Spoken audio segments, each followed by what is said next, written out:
അപ്പോൾ എനിക്ക് പേടി അത് കേട്ടപ്പോ ഭരതൻ സാറ് സാറ് ഇനി അവിടെ ചെന്ന് നമ്മളെങ്ങനെ വിഴുങ്ങി കളഞ്ഞാലോ.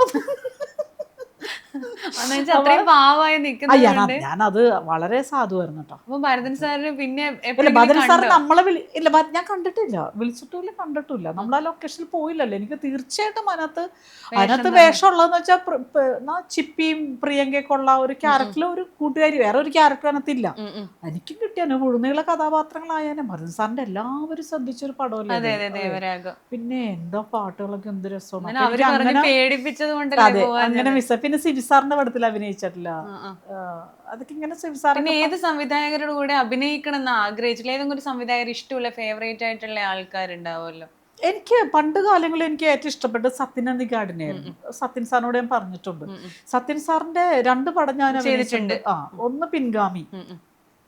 ഞാൻ സ്ഫടികം ചെയ്തുകൊണ്ടിരിക്കുന്ന സമയത്താണ് പിൻഗാമി സാർ അവിടെ വന്നത്. ലാലേട്ടൻ തന്നെ എന്നെ വിളിച്ച് ഭയങ്കര അഭിപ്രായമായിരുന്നു, നല്ല കുട്ടി നല്ലോണം അഭിനയിക്കുന്നു. ആരൊക്കെയും ലാലേട്ടനാണ്, ലാലേട്ടനകത്ത് പ്രൊഡ്യൂസർ, പിൻഗാമിയുടെ പ്രൊഡ്യൂസർ ലാലേട്ടൻ്റെ ആശീർവാദമാണ്. അപ്പോൾ ലാലേട്ടനാണ് എന്നെ സാറിനെ കാണാൻ വേണ്ടി വിളിച്ചതും ബിന്ദു ഒന്ന് വരാമോ കുട്ടീന്ന് തന്നെ വിളിച്ചിരുന്നു. ലാലേട്ടൻ കുട്ടി